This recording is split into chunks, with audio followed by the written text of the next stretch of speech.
Welcome to this week's episode of Happier Active. I'm the host, Ellie. This week I spoke to De'Nicea Hilton, who is a holistic wellbeing consultant, and she runs the Perfect Playground.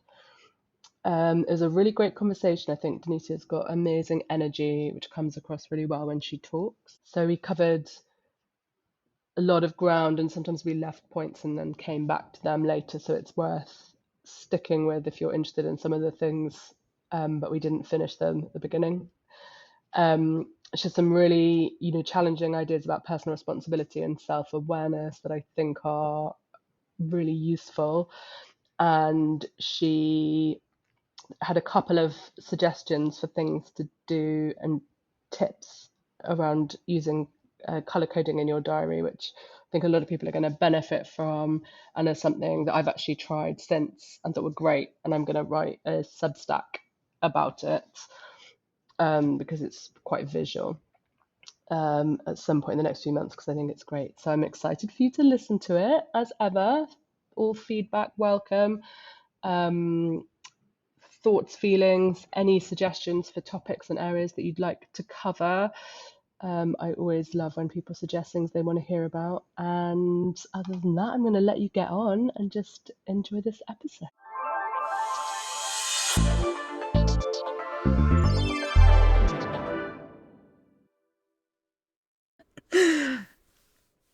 There are many ways to find your path to better health and happiness, and what works is highly individualized. My philosophy is that most people are more likely to find that if they're active participants in their own journey. So this is a space to start exploring some of the rich and varied areas in which people practice, so you can start thinking about what resonates with you and discover new or different practices to either start or deepen your current health practices. And today I have De'Nicea Hilton, who is a holistic wellbeing consultant and a doctor of Oriental medicine. So why don't you tell us a bit about what you do? Hey, Ellie. Hey, y'all. Thanks so much for having me here. You're welcome. Yeah. So, even though there's that title, right? Like a holistic wellbeing consultant, doctor of Eastern medicine, and I'll add in medical intuitive as well.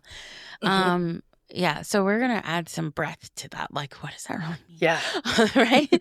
And so I would like to say that it's where it is that I see it playing out is that it's in our life. Like it's in how it is that we walk. It's how it is that we express ourselves. It's all there. And I just see it all as relationships, and that's relationship with the self and relationship with others, right? And the way that I see it is, what is it that what we call as symptoms, how are they really signals into how we are actually navigating our relationships with ourselves and with others? It's changing and reframing our relationship with the whole body to be able to see that it does contain some wisdom, it does contain some insight that's there. And while sure, we can apply labs, we can apply herbs, we can do supplements, we can do all of these different modalities and different things. But I just want to make sure that we're not missing what the wisdom is that's there. What is that insight that could be there? But like three big topics or pillars or whatever you might want to call them that I saw, like patterns that popped out as I've been working with people, had been sure relationships with the self and others, but then it kind of fell into boundaries and burnout and being authentic. And so you see that, and then I just see it through the lens of just how it is that I practice, like how it is that I work with people. And we get to just kind of chat and see like what's going on in your environment. What environments do we need to create internally and externally so that you really can see that you can be you at your core. And the intention is that you can do that in every aspect, in all aspects of your life.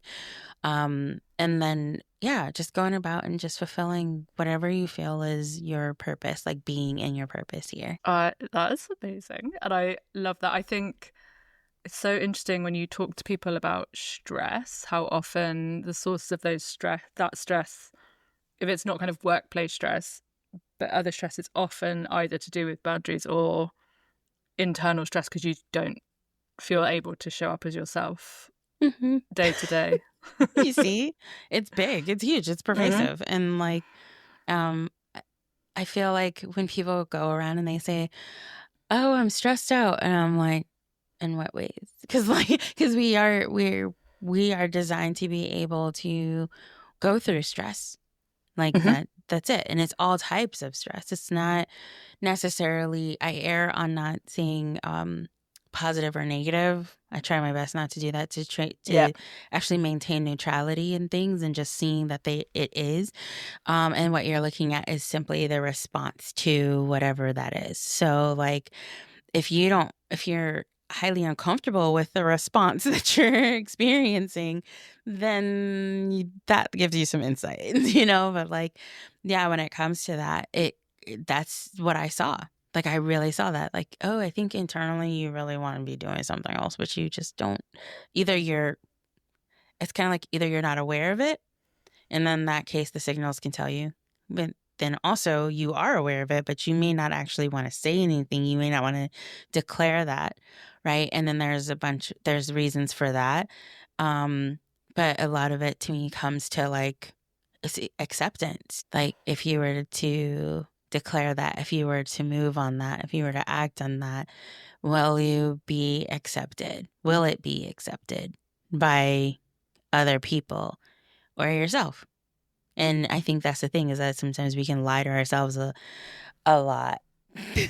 Yeah, And I agree. And I talk a lot about like, I've talked to people a lot about, family patterns. And so if you're in your family, if you have like a certain position, so everyone's decided like you're this kind of person, but you don't, and maybe you were when you were 5, but they're Mhm. still going to treat you like that, even if you feel you've changed or evolved. And that can feel really itchy inside, right? Because you feel like, well, you don't really know what it is, but it's because you're like a different person than how all of the people, closest to you are defining you. Yeah. And that can be I, quite I hard to unpick. right. And I see what you're saying, and that is like, so one thing that I employ is I don't like that when someone does that to me. And so Yeah. sometimes if it's screaming loud that someone's doing that to you, um let's have a little get real moment with ourselves and see where you're doing that to someone else. That's interesting. Yeah. Because sometimes we're actually doing it to someone else and then not really realizing it. And I'll say I'm trying to remember the name, but it was in the gap, and I think it's the gap and the gain. And what I loved about that perspective was um, when so he's talking about it also from the perspective of like setting goals and then getting to Hmm. like whether or not you meet them and all that jazz.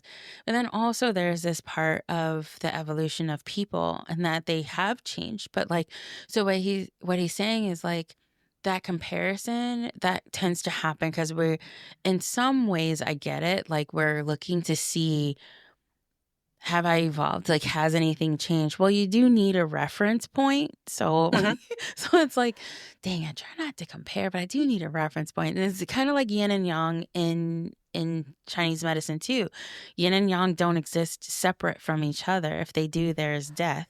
So in some ways, there is that like that interrelationship that is there that we Hmm. have to acknowledge. And it's like one makes sense because you're using it in context of another. And so what he was saying in the gap and the gain is like you're comparing to yourself. Yes.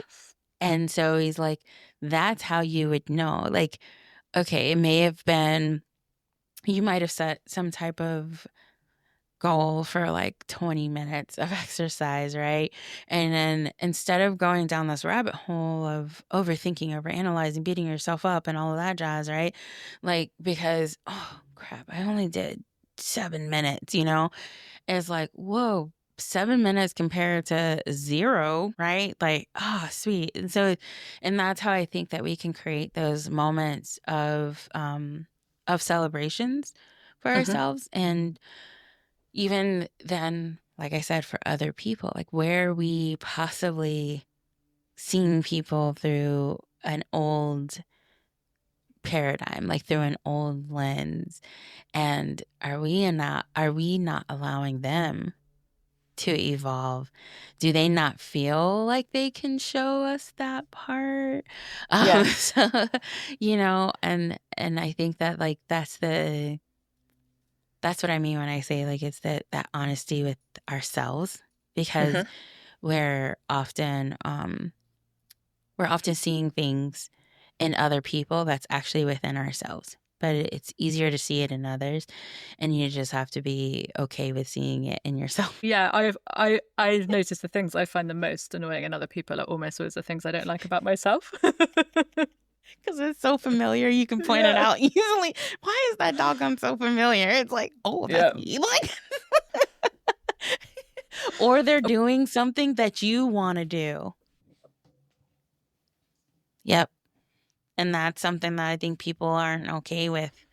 Like, they'll go and pick on, and I used to struggle with this growing up too. It's like when people would pick on other people, and I know that I did it like also, and I have even gone and explored like, why was I doing that? And like going like to my sister and apologizing as an adult for things that I did as a kid. Like, but I really meant it though, right? Like it's really sitting there and being like, why do we pick on people like that? And like, and for what? Like, what are you really seeking when you do it? And there's like so many TV shows out there that pretty much can serve as a training ground for people on picking on other people. And, and it's like, so talking about someone's like weight or the way that their teeth look, how does that actually, like, what are you trying to move like with that, right? Like, and I think that it's a lot of it is just there's some element, some part of it that they're doing something that you actually want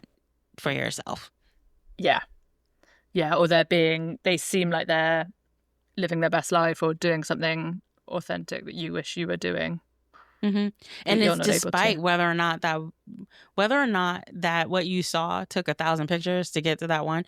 Like it doesn't, that part doesn't even matter. It's the fact that there is an element that you see there that you want for yourself. And it's like, instead of picking on it, just acknowledge like, dang, I do wish that I could go on a trip like that. Like, it's like, and then that's when you can turn that moment and be like, well, you know what? Thanks, Ellie. And mind you, you don't even have to tell the person. This is me. I do this like energetically. I'd be like, thanks, Ellie, for reflecting that to me and helping me see and realize like this is actually something I really do want for myself in my own life experience. Right? And now I can figure out how to get it. Right, exactly. And that comes down to like health stuff, right? Like, sometimes I think like you can get so upset with someone else that they're doing these things, but it actually boils down to, wow, they're physically able to do it and I can barely walk these number of steps. Do you know, so I work with a lot of new mums, and it's something, fitness is something I guess like once people start having toddlers and they want to be able to keep up with their kids, they start often thinking about. And I find it really interesting in the online space how much judgment there can be about people who aren't like going to the gym and doing it for the way they look, but actually like having a really good why. So like the motivation being because I want to be able to keep up with my kids, because I want to be able to take them on vacations. That's way more motivating.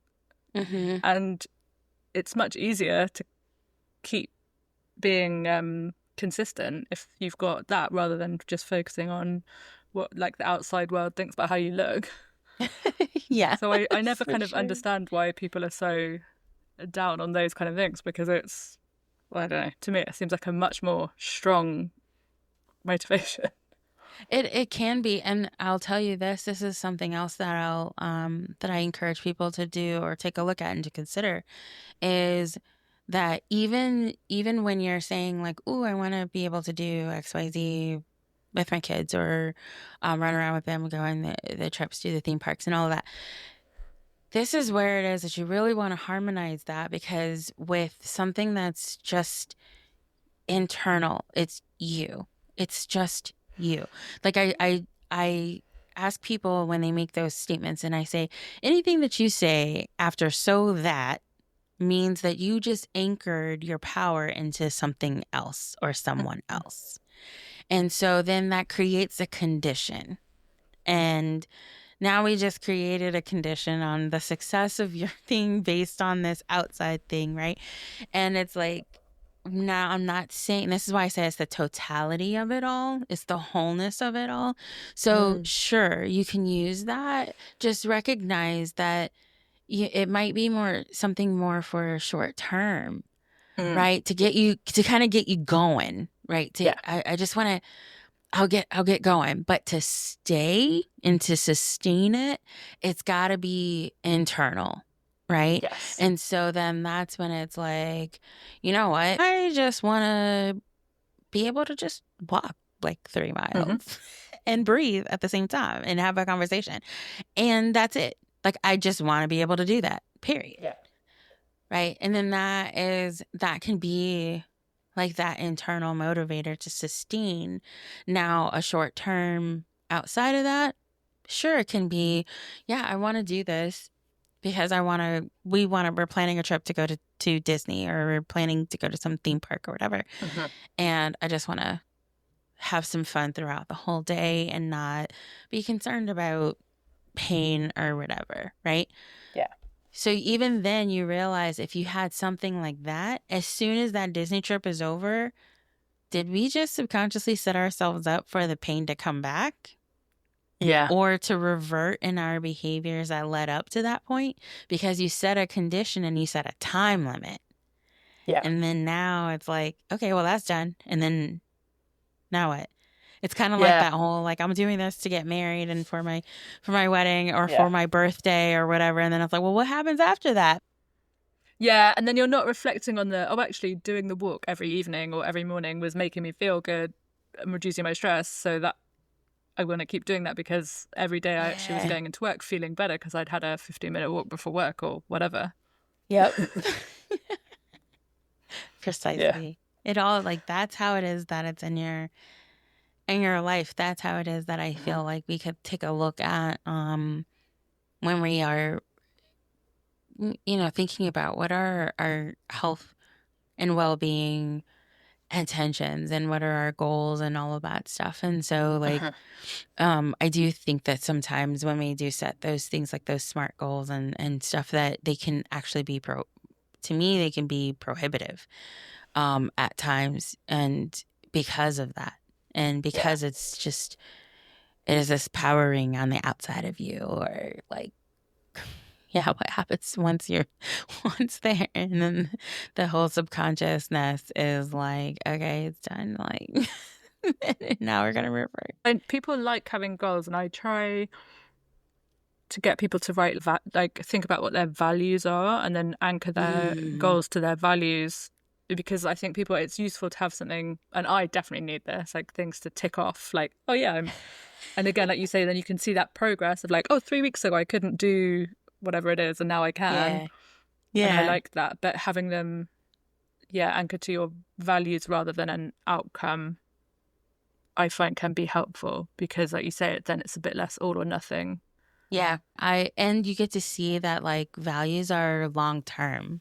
Like, they're usually showing up, right? Like, or first time, have you ever done this before? But so here's something that I encourage people to do too, is in their calendars. So a lot of people color code, but they'll color code by, say, partner or child stuff, right? Or work stuff. And it could even be like within work, meeting, marketing, whatever, creative time, like creation. If color code your values in your calendar. So even if it's like, I'm pointing down because I have my calendar in front of me right here. But like, even if it's a written one, you could write it in that color. And for some of y'all, be like, that's a whole bunch of stuff. Well, you can use things like friction pens, like they're erasable pens if you wanted to, or color pencils and erase. But like, color, like, even if you start out with like 5 values and then just color code by that. Because sometimes I think that's where that internal itch of like, I just feel like I'm just kind of floating along. Like something's not like there's not much meaning. Like I'm just kind of like doing things, right? And so I find that exercise in and of itself is so reflective, because then you'll get to see a few things. Like you'll get to see, are my values actually expressing themselves in the way that I am being in my life? Mm-hmm. Is that really happening? And if it isn't, so you might find that like certain ones are there more so than others. And that's actually okay. Like we want to see that, because then now you get the chance to evaluate, is this really a value of mine anymore or Yeah, not? or is it missing, and what could I do to... Right. Exactly. Yes, I love this. And then that's a way that you get to see it in your life, like in your active life. Yeah, I love it. So what I get, this has really reminded me of something. It's slightly different, but that my brother did once, and he felt like he was. He's very. He's an engineer. He's very like analytical.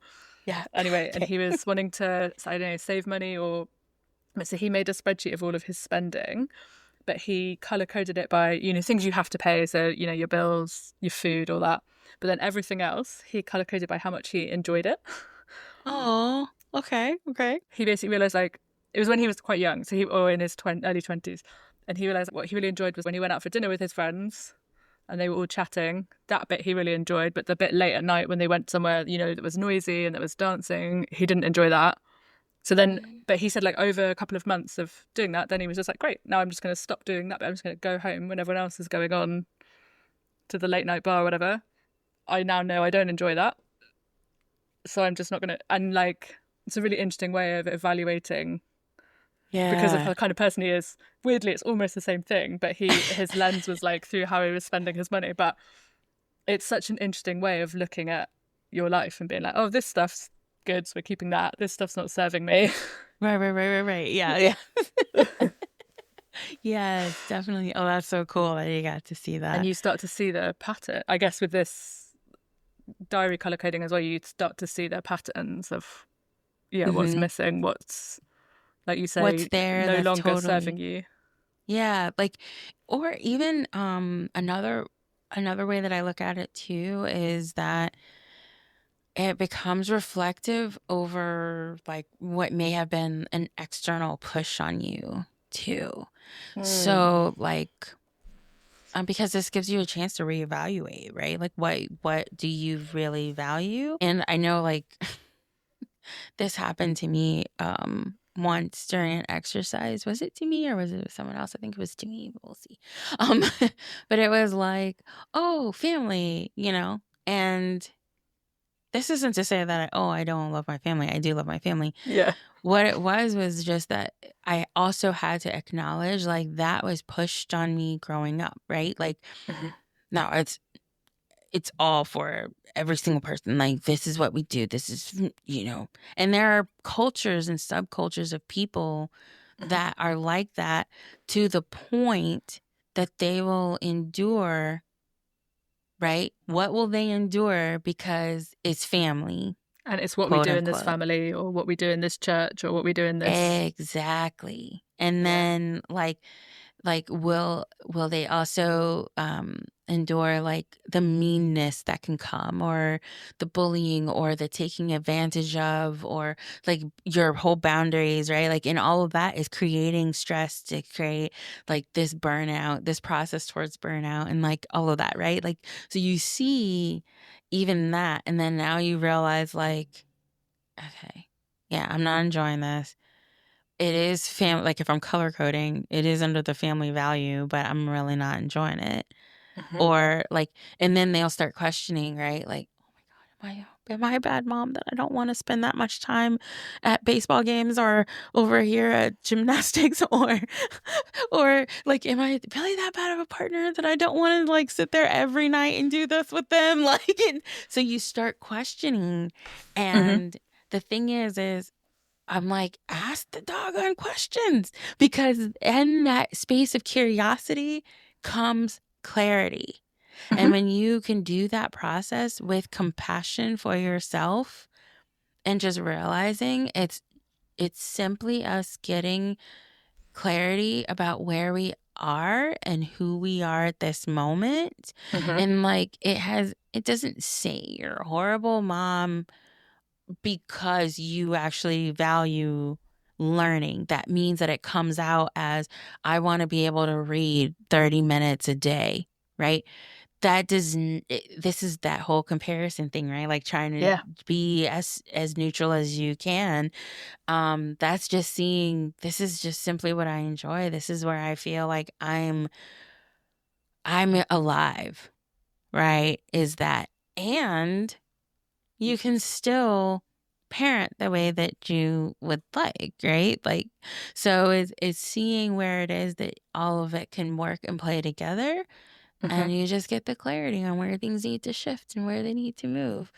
Yeah. And I mean, often as well, because you have all of this internal stress about these things, but often once you can fix the thing that's giving you that feeling, and yeah, if it is just, oh, actually I'm not getting any time for myself to read, and then you fix that, then you're going to be a better mum and partner, because that part of you that was creating the uncomfortable feeling or the stress and probably making you snappy and not very nice is going to go, and then you're going to be better when you're there. You're going to be able to show it way better. Yep. And then and the way that people can see it too, like you described a few examples, right? Like it could be that frustration, it could be anxiety and stuff too. And then like you might even find yourself looking at what you complain about. So the same way that we were describing like what you might see in someone else, and that could actually be a reflection of within you, and that's why you can see it so easily, or it's something that they're doing that you want to be doing. So think about that. It's like, all right, I sit there and help them with all this homework and do da da da da da, right? Could it really be because you value learning and knowledge that much that you want to do it for yourself? You want to be in school where you might have tabled it. And so that is like resentment expressing itself. Right. Yes. So it's even taking a look at, where are you complaining? And so when people follow that, like that instruction in that narrative of like, oh, you have nothing to complain about, or this is a backlash of, or what I'm seeing is I don't want to say backlash, but so when I see things as the wholeness, right? Like I'm not judging if there's good or bad. I'm just saying that this all exists at once.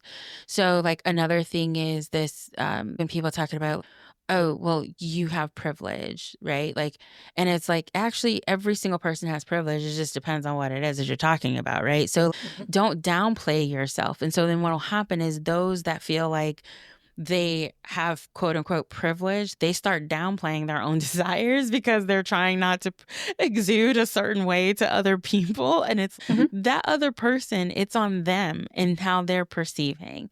It's on them and their judgments that they're making, right? It's not you. If that's what you desire for yourself, that's what you desire for yourself. It's just checking in with you periodically to see, is it really what I'm deeply desiring to do for myself? Or have I moved? Have I transitioned? It was something that did mean a lot more at that time, but now it doesn't. And I'm just doing it out of habit. And that's my other thing when it comes to the health stuff, is people try to go and create health habits and health routines, quote unquote. And I'm like, if you want to move to do things more subconsciously and less in your life, create a habit, create a routine. But that feeling of something that sometimes is that emptiness is because you're just wanting to go on, I'm just going to be on autopilot, which is what that is. Yeah. But when you can apply the meaning to it, and which is what those anchors are, right, when you're doing your goals, but then you can apply that meaning, and I'm like, and you create it more as a ritual. Yeah. And to really be with it, it's how we can still sustain it over time, and we can really like apply that, like that purpose. And this is why I say is being in your purpose, like you're being your purpose, because you would have those little moments and those little things kind of all sprinkled out throughout your life, and they're expressing themselves in different ways. Yeah. And I think what's interesting is that if you can get those that kind of self-knowledge and awareness, then as your values and things change over time, you're much more likely to be in sync with those changes and see them happening because you've got that self-awareness. Yeah. So it won't catch you off guard like it has the reason, I guess, that people end up coming to work with people like you. Well, yeah. Then you have the skills. Well, think about it too. It's like, even when we're going about and we're doing it, right? Like, and I know I'm talking about this, but I'm learning this also and through my own experience too, right? So my own life experience. But it's also like when we're going and we're so hyper focused in something, right? And that's just where I'm at. And the thing is we have a built-in system that's letting us know when it's no longer it's no longer congruent, or we're no longer in harmony with it, and that's the body, right? So if there's things that's popping up in your skin, if there's things popping up digestively, if there's body pain that's popping up, those are all signals that, oh, we got to check some stuff out. So like, here's your knock, knock, knock. It's like, knock, knock, who's there? Like, it's your soul calling. Like, it's like, and so that's part of one of the reasons why I said it's kind of like playing a game of telephone. Like, oh, who's there? Like, who's on the other side? What message? What is the signal? What's the message that's coming from it? And it's just giving you some insight and just letting you know, like, time for some attention here. And you may have evolved and didn't realize. And then it's like, okay, well, I evolved. Cool. To what? And to who?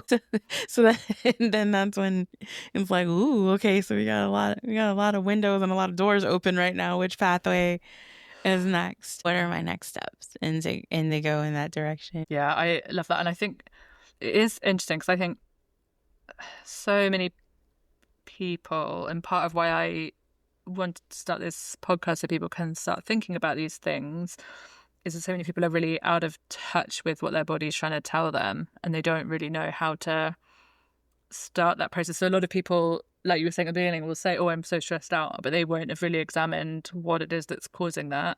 Or then the symptoms of that might be bad back or bad shoulders, and they've been going to the chiropractor or a physical therapist, but it keeps happening because the root cause of what's causing that is probably internal, and they're just being like, oh, the shoulders hurt, so I've got to go to the physical therapist, not, oh, what's happening in me that's making this happen every 3 months or whatever. And it's so hard to get started because it feels very overwhelming for people, I think, when they try and Google it, and there's so many options and so many different people saying, oh, well, I've just got this one supplement or this one quick trick. And then they've probably tried 10 of those and they've not worked. Yeah. And that's a loaded one because it's so, okay. So like a few things is I applaud and celebrate even taking the steps, even in the other stuff, right? Like, so it's kind of like, okay, cool. With what you knew then, that's where you went. Yeah. Awesome. It's all data. Just celebrate even that because you did get some awareness that something was even going on. And I know that for some people, they'll go and they'll experience something for a really long time before even choosing to do something about it, or may not have had the resources to act on it at that time. And so now they are. And then I will say that even when they go and they bounce around to all the different things, it's great information for me because you're learning all the things that haven't worked. So that's you don't need to say, oh, if you try, great. We already know these. So now we've narrowed what we're going to try. Right, exactly. Or like the thing is, the tricky thing, and it was funny because I was just talking with one of the students from class right before we hopped on, and I was telling her, like, because we were talking about like herbs and stuff, and it is very, very easy to get onto Instagram, get onto TikTok now. It's not just Google anymore, where it's insert symptom, what will fix this, you know, and you'll get a lot of stuff, but here's the thing is that what may be involved into what's influencing the presentation for you can be nuanced. It can be very complex. And it's because you are a human being that's actually going and doing things in life. It could be literally what is going on in the home. It's a difference between left side and right side. It could be your work environment. It could be picking up and putting down a child. There's so many things. And when people would say, well, they tried this herb, and I'm like, okay, so what herb was it? And they named just a single herb.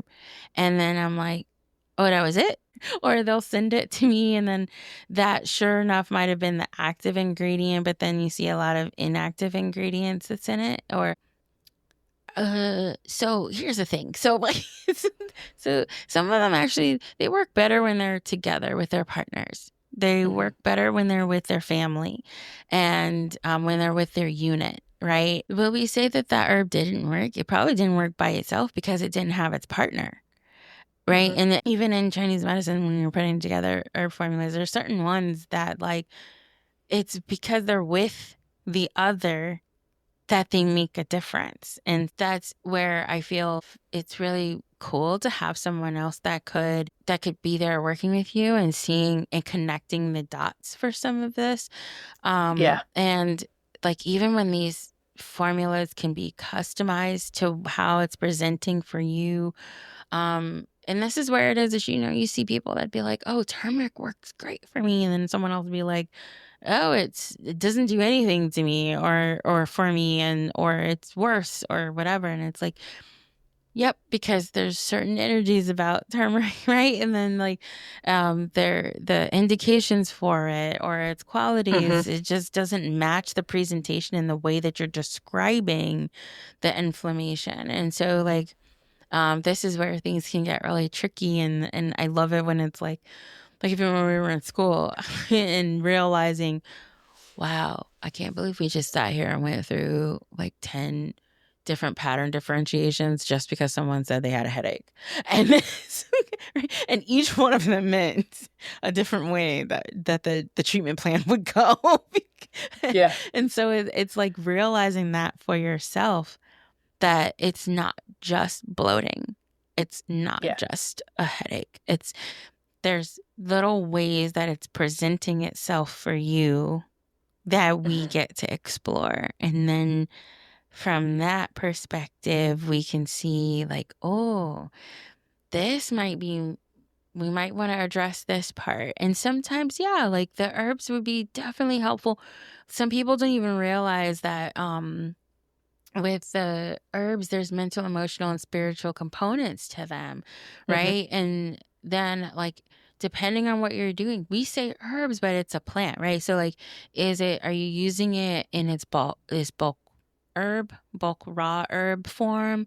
Are you using it as a tincture? Are you using it as an essential oil? Are you using it as an essence? Each of them address different aspects of you as a whole being. It's not just eating something that may not digest well. It's like, are there other things in your life that you're just not digesting well? What is it that you're wanting to throw up? What is it that you don't even want to have as a part of your life anymore? And are you even clear on that? If you're not clear on that, then what is it? Or, like, are you, you're overscheduled and you're such an overachiever, but is that actually more of a controlling because you felt like at some point in your life you didn't have control? And so you see that it's the behaviors that are actually, like, the behaviors are actually describing what's happening in the body. And so you find out that it can be, for many people, it's more than just, let me work on a custom herb formula for you. It's that, and let's see how it is that we can navigate what this looks like as far as boundaries go for you. Because we want it to sustain. So it's like, on this acute level, we want to go ahead and address it. But then we also want to address that patterning, because that's how, as one of your examples, this happens every 3 months. And then that's what I want to know. What happens every 3 months? That sounds an awful lot like a school quarter schedule, like if you got kids, right? Like, or if you're a teacher, or, so it's if you're a business person, and then burnout you're on these, cycle. yeah. So it's like, what's happening during that time? And something like, so that's how you get to uncover and be able to connect just how it is that what we're experiencing and what we're expressing in our lives is actually also showing up. Yeah, it's really interesting. When you were talking about that, I was thinking, at the beginning you said that you try and stay away from, positive and negative. And that's something I've done a few bits online about it, and I try and talk about it with clients as well, like especially when people come and they want a supplement because especially if they've got digestive issues. And I'll always try and say, I'm not positive or negative about any of these things. And some of them are really great, like you say, for treating an acute symptom to get you to a better baseline, but really you want to be trying to get to a point where you don't need any of them because you're getting everything that you need from what you're eating normally and from your life being less stressful, more fulfilled.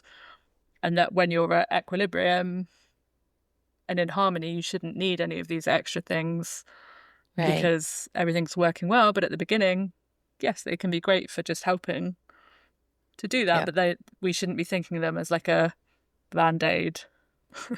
Yeah. Well. So here's this, Ellie, because I'll say this. I've the Band-Aids. I like the Band-Aids. Oh, yeah. Because guess what happens when you place a Band-Aid? It helps to resist more assault to the injured area, to the wounded area. So and simultaneously, it's got all the healing stuff that's going on underneath.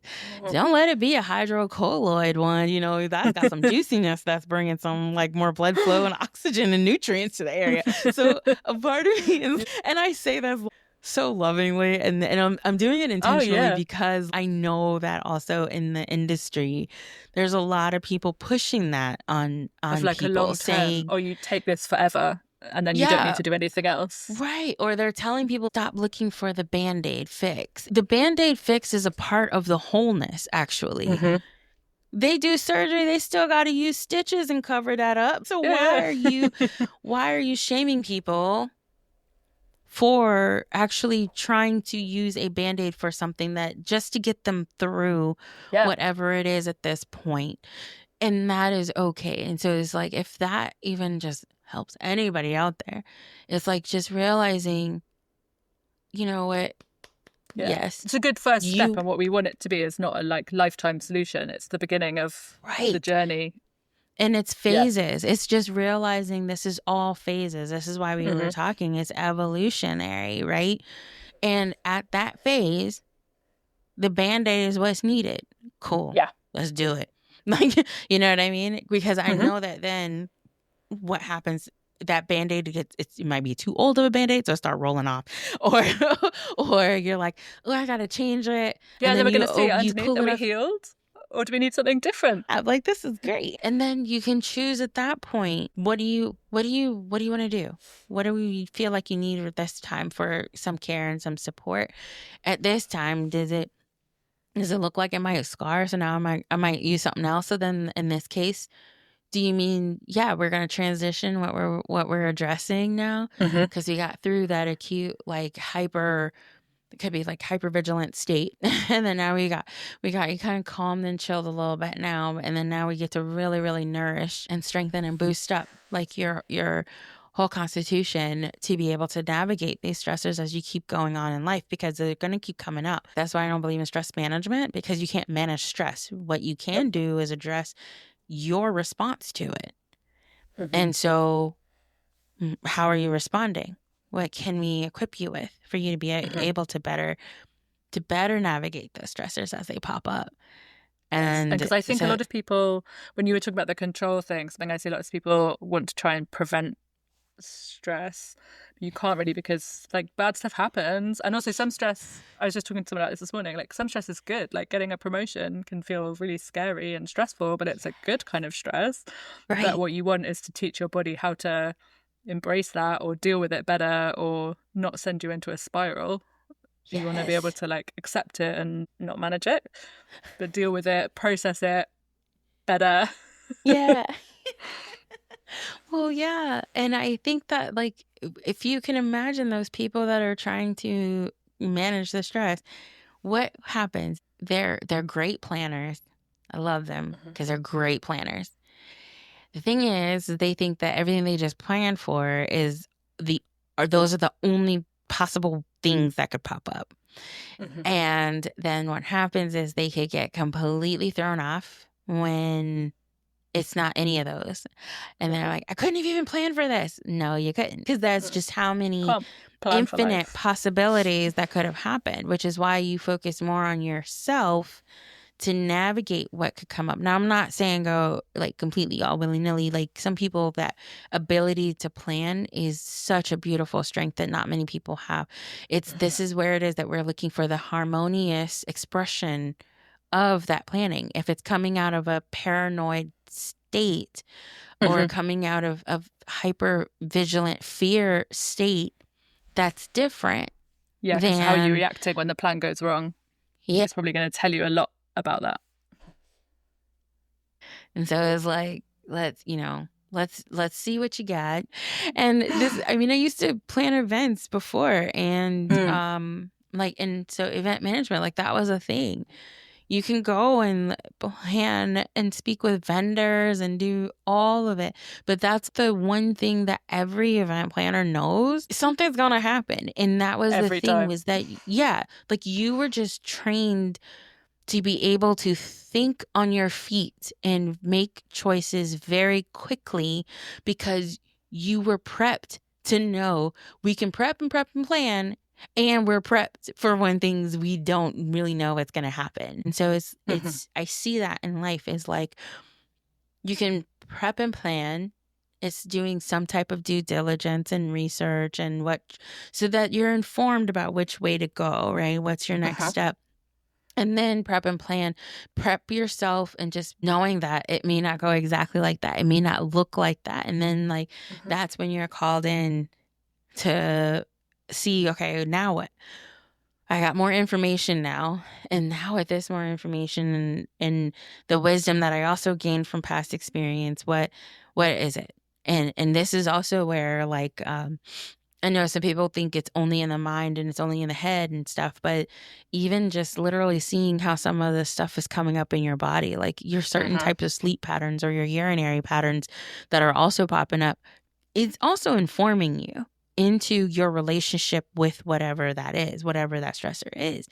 And so that lets you know, it can guide you, because it's like, oh, you're making this choice and you think that it's a neutral choice, but it's actually a choice made out of a fear of abandonment or out of rejection, right? Or out of trying to prove yourself or trying to get validation from somebody, versus it being this neutral expression of who you are authentically. Now, all of this is such a beautiful spiderweb of of intricacies of who we are, and it's just so beautiful and fascinating to me. And I just love being able to see that for people, something that could be such a secret to them, that they get to see, I can actually do this, and then they do it when they thought they couldn't, or out of fear that someone was gonna not like them, or they won't have friends, or nobody's gonna understand. And it's like, with it, when the more you are like who you are, like I'm telling you, it's like it's all just gonna kind of come together. Yeah, it's such a privilege to watch people suddenly make that final, when the bits all slot into place, and they suddenly you can be doing it for ages and then it just suddenly all clicks into place, and quite quickly it just blossoms. And that's it. It's like everything built up to this moment. This is so awesome.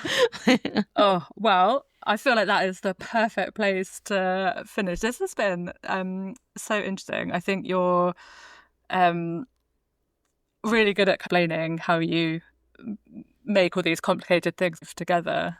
Thank you. And I've loved listening to you talking.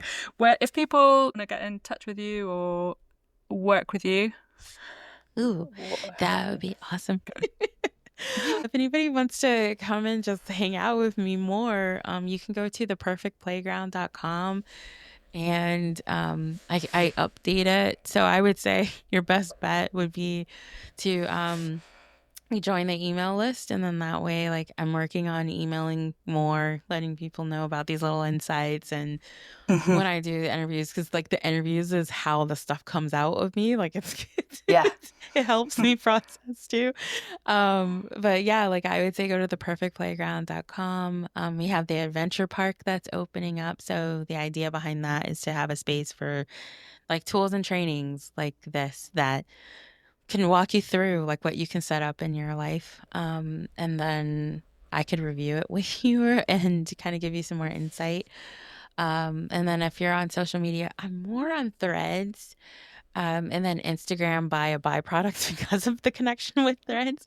But the handle is at It's the Perfect Playground. So it's the Perfect Playground. Perfect. And there'll be those two links to it all underneath as well. Thank you so much. This has been amazing. Yes. Thank you so much, Ellie, for having me.